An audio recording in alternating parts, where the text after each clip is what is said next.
You know, when I talk about my phone, I can go on and on. My phone has a sleek and slim design, and it's so lightweight that I barely feel it in my pocket. At the same time, it feels sturdy and durable, so even when I drop it, it usually survives. The display is incredibly vivid and vibrant, and the photos come out really sharp. Whenever I take a picture, I feel kind of excited, because the quality is even better than I expect. Honestly, the phone feels like a modern and essential part of my life. Where do people use their phones? Well, basically everywhere. At a cafe, people are usually chatting but still checking their phones. On the subway, everyone has their heads down, scrolling through something. At home, I use my phone lying on the bed, watching movies. In the library, I quietly check messages, pretending I'm focused.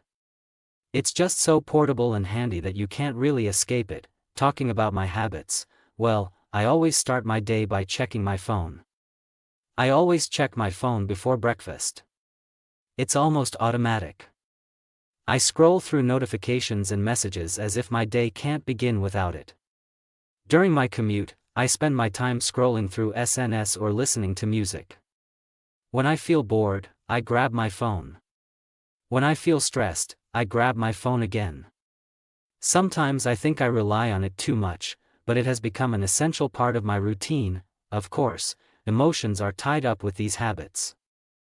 I feel relaxed when I listen to music on my phone. I get excited whenever I receive a new message. I feel kind of nervous when my battery gets low. And when my phone dies suddenly, I get completely frustrated. On the other hand, when I capture special moments with my phone, I feel really happy and proud. Sometimes, I even feel a little guilty because I spend too much time on it. Let me share a past experience. At first, when I got my very first phone back in middle school, it wasn't even a smartphone. It was just a small slide phone. In the beginning, I only used it to send short text messages, but even that made me so excited. Later on, when I upgraded to my first smartphone, it felt like a whole new world. I could play games, take photos, and use apps. I was honestly thrilled, but not every experience was positive. One day in high school, my phone suddenly rang during class.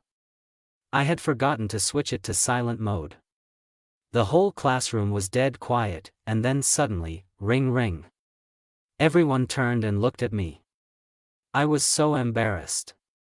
In the end, the teacher just smiled and told me to be careful next time, but from that day on, I developed a strong habit of checking my phone before class. When I compare my current phone with my old ones, the difference is huge. Compared to the slide phone, today's smartphone is much faster, more advanced, and definitely more multifunctional. Unlike old models, it has a touchscreen, wireless charging, and a high-resolution camera. On the other hand, old phones were much simpler and maybe less distracting. In terms of convenience, my current phone is far better. But sometimes, I miss the days when I wasn't so dependent on a device. If you ask me about pros and cons, I'd say the biggest advantage is convenience. I can do everything with it: study, work, entertainment, even banking. But the main drawback is that it's addictive. I sometimes waste hours just scrolling, and that makes me feel unproductive. On the positive side, it connects me to the world. On the negative side, it sometimes disconnects me from reality. As for preference, I prefer my current smartphone to any old model. I'd rather carry one powerful device than carry a camera, an MP3 player, and a phone separately. I'm more into bigger screens, while some of my friends prefer smaller phones. If I had to choose, I'd definitely choose function over style, but luckily, my phone is both stylish and powerful. So yeah, overall, my phone is a multifunctional, modern, and essential device. It makes my life easier, but at the same time, it makes me wonder if I should sometimes put it down and just live without it, even for a while. But honestly speaking, I don't think I can go a single day without it. Let me tell you a totally different story about my phone. Honestly, my phone is not just a gadget, it's almost like my daily assistant. It has a sleek, stylish, and modern design, but what I really love is how user-friendly and intuitive it feels. The screen is bright and vivid, the sound is clear, and the camera takes really sharp pictures. Sometimes I think my phone is even more powerful than my laptop. I have this funny habit: whenever I go jogging, I never leave my phone behind. I usually listen to music on my phone when I exercise. Without it, running feels boring. I also use it to track my steps and calories. I make it a habit to check my health apps every night. It keeps me motivated, and honestly, I feel kind of proud when I reach my daily goals, but here's the problem: I often get too attached. For example, one time I promised myself I wouldn't touch my phone during study hours. At first, I was really determined. After a while, I couldn't resist and just picked it up for a quick check. You know what happened? I ended up scrolling through videos for an hour. I was so frustrated with myself. In the end, I realized my phone can be both my best tool and my biggest distraction. Another memorable experience was when I lost my phone at a cafe. At that time, I felt completely nervous and helpless. All my photos, my contacts, my notes, everything was in there.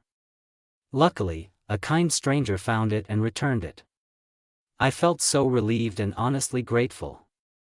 Looking back, I learned that I should always back up my data. When I compare phones from different countries, I notice something interesting. In contrast, Korean people often use their phones for high-speed internet and payments, while in some other countries, people still prefer cash.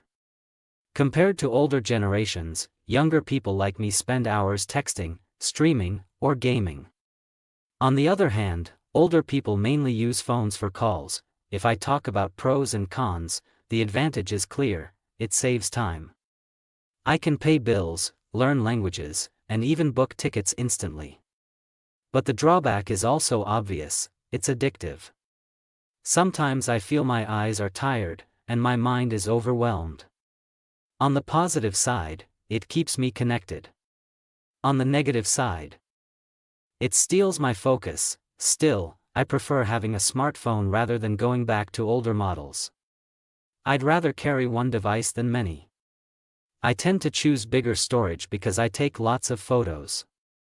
And honestly, I can't imagine my life without it. Even though I complain, my phone is the one thing I always carry, no matter where I go. So yeah, this time, the story isn't about my first phone or an embarrassing moment.